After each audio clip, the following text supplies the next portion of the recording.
Tout d'abord, je voudrais, mesdames et messieurs, vous remercier d'être venus aussi nombreux pour participer à ce débat, remercier nos intervenantes et intervenants. Christine Revaud-Dallon, bonne foi pour sa présentation extrêmement claire et puis également pour son rôle dans l'amélioration de la proposition de la Commission en matière de redevances, comment dirais-je, routières. Remercier également, il est parti, mais je le remercie quand même, Nicolas Méhari, qui a représenté l'ADF, Michel Neugnot, qui représentait Région de France et avec qui on a eu le plaisir de travailler dans le comité d'orientation des infrastructures. Remercier aussi Damien Pichereau, le député Damien Pichereau, qui s'intéresse beaucoup au transport depuis qu'il est arrivé au Parlement, même si professionnellement avant, c'était aussi quelque chose qui le concernait beaucoup. Remercier enfin Jean Le Gall, qui a apporté ici la voix, j'allais dire, de l'État et de l'administration. Et puis, bien sûr, remercier toute l'équipe de TDIE qui a préparé ce débat, Pierre-Van Corneval, Jeanne Boudra et Fabrice Vacquenier, et puis remercier enfin Michel Agege, qui, comme chaque petit déjeuner, est notre partenaire habituel, lui et ses revues qui répercutent ensuite la teneur de ces débats. Et puis enfin, remercier la Coupole qui nous accueille aujourd'hui. Jadis, on se retrouvait au Sénat, mais les deux coprésidents n'étant plus parlementaires, bien écoutez, on va revenir dans des lieux plus plébéiens, si tant est qu'ici ce soit un lieu très plébéien. Bon. Et remercier la Coupole qui nous accueille confortablement ce matin. Écoutez, chers amis, on savait que ce débat serait animé. Quelques temps après l'abandon de l'écotaxe, réouvrir cette question de la tarification des infrastructures allait faire débat. Et ça n'a pas manqué. Mais Mme Mesplé l'a dit à la fin, et puis le chercheur de l'ISTAR également, les problèmes de la route, ce n'est pas seulement la redevance, c'est aussi bien évidemment toutes les problématiques du détachement, toutes les problématiques également du cabotage qui ont fragilisé le pavillon français en matière routière. Et aujourd'hui, si on ne parle que de la route, c'est parce que l'Union européenne a décidé, et la Commission a décidé de réouvrir tous ces dossiers dans les initiatives routières, dont l'écotaxe, l'a dit, la révision de la directive Eurovignette est un des éléments, mais pas la totalité du débat qui s'est ouvert, voici quelques mois, à Bruxelles, à Strasbourg et à Luxembourg. Alors, moi, je vous ai tous écoutés avec beaucoup d'intérêt, mais je crois qu'il faut ramener le débat à quelques éléments un petit peu clairs. Tout d'abord, oui, la route est le mode de transport dominant, archi-dominant.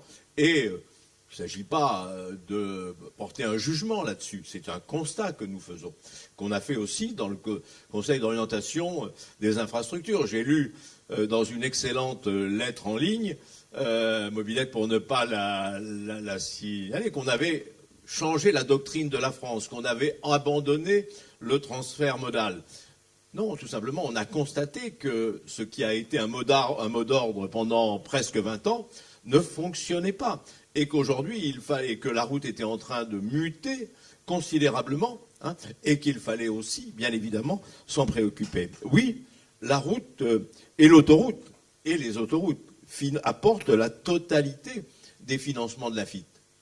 Ça a été rappelé par Jean Le Gall, ça a été rappelé également par le président Fargue, mais attention, quand on dit qu'elle apporte la totalité des financements de la FIT, ça ne veut pas dire la totalité des financements au mode routier, parce que les départements financent très largement le réseau routier, les communes financent aussi très largement les dépenses routières, et cela non pas par des redevances, non pas par des taxes, mais par la fiscalité directe que payent les contribuables communaux et départementaux et régionaux également. Donc, soyons un peu nuancés sur ces choses.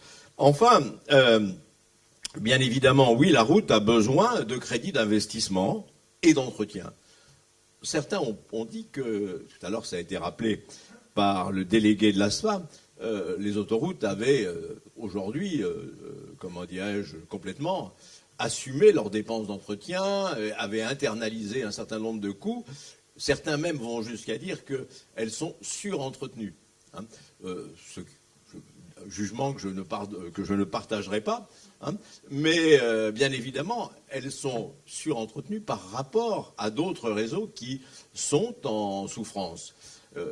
Le réseau des autoroutes et routes nationales non concédées, hein, a effectivement été fragilisé ces dernières années. Jean Le Gall a rappelé les problématiques des chaussées, mais aussi des ouvrages sur lesquels il faut être vigilant. Et puis les départements, bien évidemment, ont baissé leurs investissements, leurs crédits routiers, que ce soit des crédits d'investissement ou des crédits d'entretien. Et là encore, il faut être tout à fait vigilant pour des raisons à la fois de qualité de service et de sécurité. Oui, la route génère des externalités négatives. Oui, elle doit les payer. Et demain, avec les problématiques environnementales et les problématiques de lutte contre le réchauffement climatique, il faudra bien évidemment participer largement à la décarbonation de la route si l'on veut qu'elle reste complètement acceptable. Alors, ce débat sur l'écotaxe, la redevance, non, attention, la sémantique est importante, et Christine l'a rappelé tout à l'heure en disant qu'elle avait voulu parler de redevance plutôt que de taxe, et je crois que c'est probablement la bonne démarche qu'il faut avoir, parce que c'est vrai, comme dit Louis Nègre, les taxes, ça suffit. Donc les redevances, c'est autre chose, et ici, je crois que c'est important. Et vous avez évoqué les uns et les autres, à la fois l'assiette de cette, de cette redevance. Hein. Est-ce que c'est sur le RTET? Est-ce que c'est sur le RTET et une partie du réseau secondaire où il y a des transferts de trafic? On le voit notamment dans les régions frontalières qui réclament et qui ont réclamé la possibilité de rétablir une taxation des poids lourds sur leur territoire. C'est vrai dans le Grand Est, c'est vrai en Aquitaine, c'est vrai en PACA, c'est vrai en Île-de-France. Hein.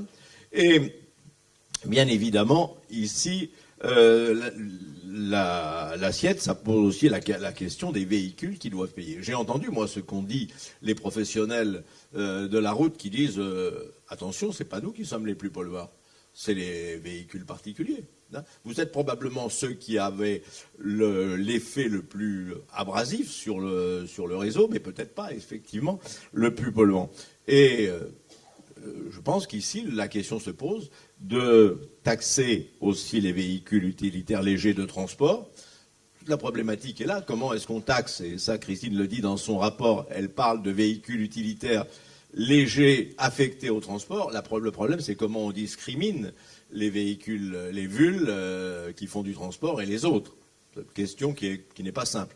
Et puis, également, alors dans le COI, on s'est posé la question, notamment, de la multiplication des véhicules utilitaires légers liés à l'e-commerce. Et on avait songé à un moment proposer une taxe sur les colis, et donc de taxer ici les donneurs d'ordre, et notamment ceux qui proposent la gratuité sur les colis et qui encouragent un trafic qui devient extrêmement généreux, pour ne pas dire préoccupant. Mais ici, le ministère des Finances nous a fait savoir que c'était quelque chose de difficile. C'était difficile. Mais je pense qu'il faudra probablement y revenir, insister. Le législateur, je le dis aux députés qui sont là, devrait, de mon point de vue, s'en préoccuper. Et puis, reste l'affaire de l'affectation, de l'acceptabilité et de l'affectation. L'acceptabilité, il faut que les choses soient transparentes, c'est clair. Il faut qu'elles soient équitables, c'est nécessaire. Et il faut bien évidemment beaucoup de pédagogie. Je crois que la leçon de l'écotaxe doit être retenue par les décideurs publics parce que ici, tout le monde a cru que c'était une évidence après le vote au Parlement et il n'en a rien été. Enfin, l'affectation, le fléchage, l'e-marking, pour reprendre des termes un peu, je dirais, qu'apprécie l'Union européenne. Ben là encore, c'est nécessaire. Mais comment est-ce qu'on le fait? Est-ce qu'on affecte la totalité des ressources de la route à la route? Est-ce qu'on affecte une partie de ces recettes à la route et une partie à la mobilité, au transport? Voilà, c'est là la question. Pour ma part, l'ancien président de l'AFIT aurait tendance à dire qu'il faut faire une répartition équitable, mais qui permet de financer la route au meilleur niveau, mais qui permet aussi d'augmenter la capacité de la mobilité et notamment de faire en sorte que les modes alternatifs à la route puissent également se développer dans de bonnes conditions. On a eu l'occasion pendant,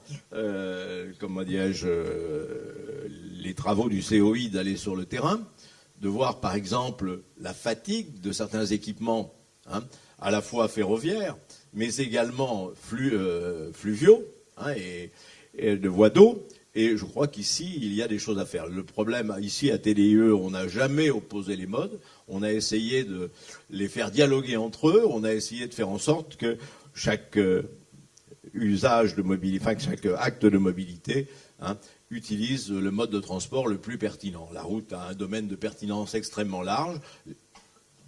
Je vais dire, faire de la voie d'eau en Bretagne, c'est plus compliqué. Et le réseau ferroviaire, lui aussi, a un domaine de pertinence important, mais qui n'est pas aussi général que la route. Donc il faut que nous soyons en capacité de financer la totalité de ces modes. Alors, comment dirais-je, le député Pichereau a dit il faut être pragmatique et faire en sorte que nous laissions à chaque État la possibilité de s'adapter. Je lui dirais, c'est ce qu'on a essayé de faire dans le COI, mais je ne suis pas sûr que ce soit forcément la bonne idée.